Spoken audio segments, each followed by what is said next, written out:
আবু জাহেলের স্ত্রী হিন্দা, সে বলেছিল, এই ওয়াহশী যদি তুমি আমির হামজাকে হত্যা করতে পারো তাহলে তোমাকে আজাদ করে দেব, তোমাকে আজাদ করে দিয়ে আর আমার গায়ের মধ্যে যা কিছু দেখতে পারছো আমার শরীরে, আমার হাতের মধ্যে যে চুড়ি আছে স্বর্ণের, আমার যে শরীরে অলংকার গুলো আছে আমি তোমার সব খুলে খুলে দিয়ে দেব যদি আমির হামজাকে হত্যা করতে পারো।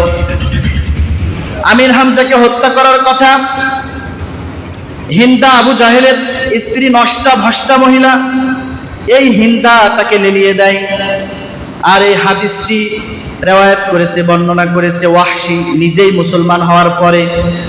রাসূলের কাছে যখন এসেছে ভয়ে ভয়ে ওয়াহশী এসেছেন, এসে রাসূল বলছে, তুমি ওয়াহশী না? তুমি না আমার চাচাকে হত্যা করেছিলে? ইয়া রাসূলুল্লাহ, হ্যাঁ আমি হত্যা করেছিলাম। কিভাবে হত্যা করেছিলে আমাকে একটু শোনাও। তখন সে বলে, আমি যুদ্ধে গিয়েছিলাম শুধুমাত্র কেবলমাত্র একমাত্র আমির হামজাকে হত্যা করার জন্য, না আমার কোনো অন্য কাউকে আঘাত করার উদ্দেশ্য ছিল, না আমার বিজয় হওয়ার উদ্দেশ্য ছিল।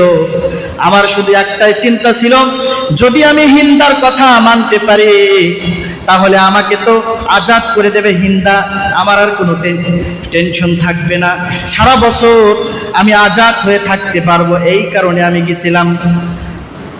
তো দেখলাম আমির হামজা বীরের বেশে যুদ্ধ করছে, কাফেরদেরকে কচুকাটা করছে। আমির হামজা একা 100, এমন একজন বীর বাহাদুর ইসলামের আমির হামজা। আমি তাকে মারার জন্য একটা পাথরের পিছনে আড়াল হয়ে থাকলাম। দেখলাম আমির হামজা কখন একটু ওর সুযোগ পাওয়া যায় তখনই আমি বর্ষা আঘাত করে আমির হামজাকে শেষ করে দিব। নাউজুবিল্লাহ। তো বলছে, আমি সব সময় লেলিয়ে থাকলাম, উৎপেতে থাকলাম, আমার তো অন্য চিন্তা নাই, আমার একেই মারতে হবে।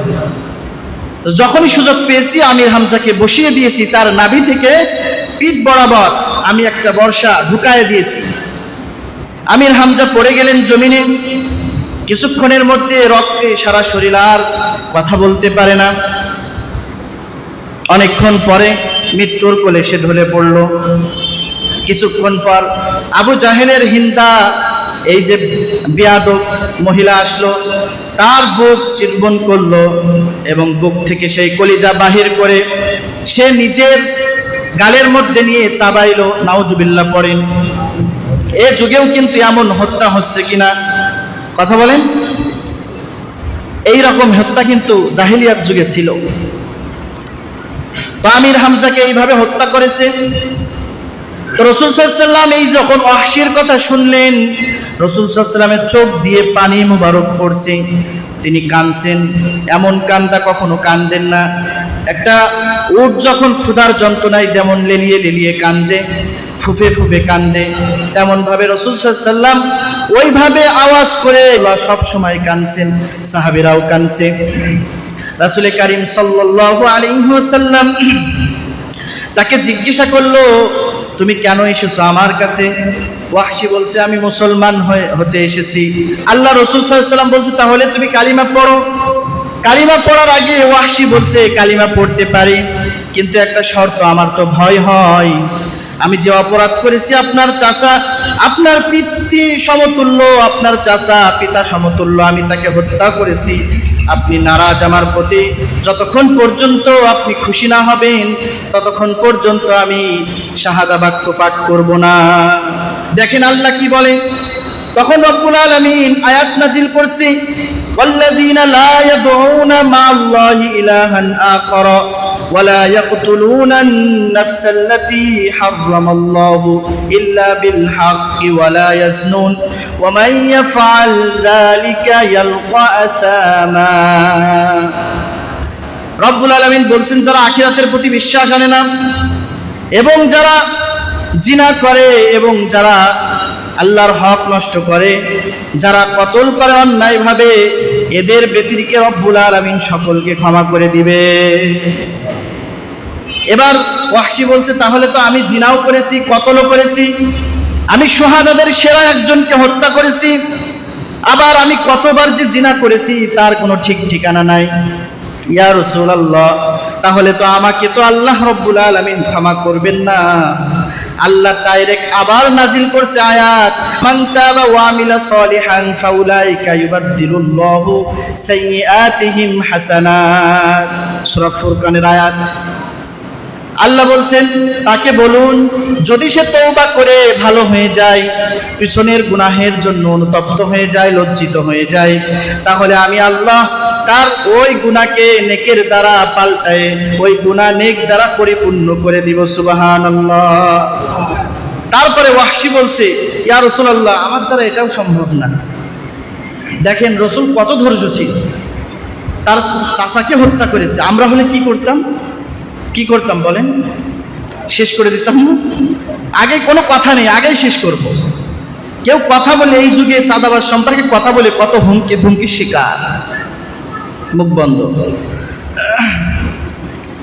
আর হত্যা করে বেঁচে যাচ্ছে। রাসূলের আখলাক, রাসূলের চরিত্র কেমন ছিল দেখেন। রাসূল সাল্লাল্লাহু আলাইহি ওয়াসাল্লাম তখন এ কথা বলার পর আয়াত নাজিল হওয়ার পরে আবার সে বলছে, আমি তওবাও করতে পারবো না, তওবা করার পরে আমি যে নেক আমল করতে পারবো এটারও তো কোনো গ্যারান্টি নাই, এটারও তো কোনো গ্যারান্টি নাই। আল্লাহ আবার আয়াত নাজিল করেছে। আল্লাহ বলছেন, ইন্নাল্লাহা লা ইয়াগফিরু আন ইউশরাকা বিহি ওয়া ইয়াগফিরু মা দুনা যালিকা লিমান ইয়াশা ওয়া মান ইউশরিক বিল্লাহি ফাকাদ যাল্লা যালালাম বাঈদা। আল্লাহ রাব্বুল আলামিন বলছেন যদি সে শিরিক না করে, শিরিক ব্যতীত রব্বুল আলামিন সব গুনাহ চাইলে ক্ষমা করে দিতে পারে। ওয়াহশী বলছে লিমাই আশা বলেছে, এখানে আল্লাহ চাইলে ক্ষমা করে দিতে পারে, আল্লাহ তো চাই না আমাকে ক্ষমা করতে। এবার আল্লাহ তাআলা আবার আয়াত নাযিল করছে। আল্লাহ বলছেন, আলাম ইয়ালামু আন্নাল্লাহা ইয়াবসুতুর রিজকা লিমান ইয়াশা ওয়া ইয়াকদির ইন্না ফি যালিকা লাআয়াতিন লিকাওমিন ইউমিনুন। তারপরে বলছেন, কুল ইয়া ইবাদিয়াল্লাযীনা আসরাফু আলা আনফুসিহিম লা তাকনাতু মির রাহমাতিল্লাহ। ডাইরেক্ট আয়াত নাযিল করলেন। এবার ওয়াহশী শান্ত হলো, তখন বলছে, হ্যাঁ এবার আমি মেনে নিয়েছি আল্লাহ তাআলা আমার জীবনের গুনাহ ক্ষমা করবে। আল্লাহ যেহেতু বলেছে নৈরাশ না হইতে, আমি নৈরাশ হলাম না, আমি এখনই শাহাদা বাক্য পাঠ করে কালিমা পড়ে মুসলমান হতে চাই। নবীজি তাকে কালিমা পড়ে মুসলমান বানিয়ে দিলেন। আর বললেন, ওয়াহশী কালিমা পড়েছো, মনে করো না আমি তোমার উপরে খুশি, আমার চাচার হত্যাকারী তুমি, আমার সামনে বসো না, আমার সামনে এসে বসো না, তুমি আমার সামনে একবারও যেন তোমাকে না দেখি, পিছনে দিয়ে বসবা, কারণ তুমি যদি আমার সামনে আসো তাহলে আমার ওই চাচার কথা মনে পড়ে যায়, তাই তুমি কিন্তু সামনে এসো না।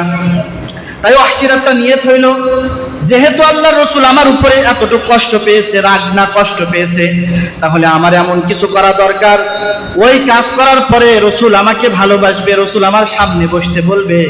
সেই যুগে এক কুলাঙ্গার তারা বিশ্ব নবীর ইজ্জত নিয়ে সিনেমিনি খেললো, এই সেই মুসাইলামাতুল কাজ্জাব। আল্লাহর নবীর যুগে, আল্লাহর নবীর সময় তারা নবী দাবি করলো মুসাইলামাতুল কাজ্জাব। ও বলতো আমি মুহাম্মদ হলো শেষ না, মুহাম্মদের পরে আমি আছি।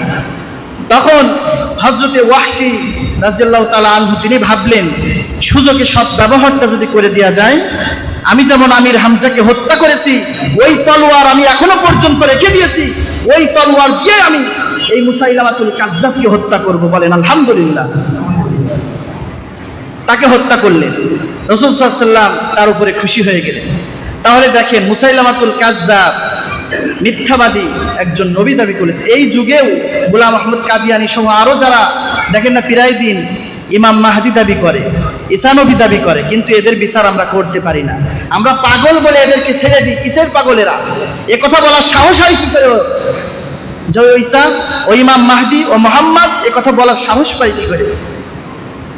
এজন্য সম্মানিত হাজিরিন, তো রাসূলের চরিত্র, রাসূলের আখলাক কেমন ছিল? রাসূল সাল্লাল্লাহু আলাইহি ওয়াসাল্লাম নিজের চাচাকে হত্যা করেছে, তাকে কষ্ট দিয়েছে, তাকেও মাফ করে দিয়েছেন। তার বিরুদ্ধে আল্লাহর নবী কখনো পদক্ষেপ নেননি।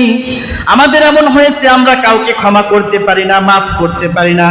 আমাদের চরিত্র এমন, কেউ যদি একটা কথা বলে তাদের প্রতি আমাদের রাগ মাত্রা ছাড়িয়ে যায়, ঠিক না? এত রাগ হয়ে যায়।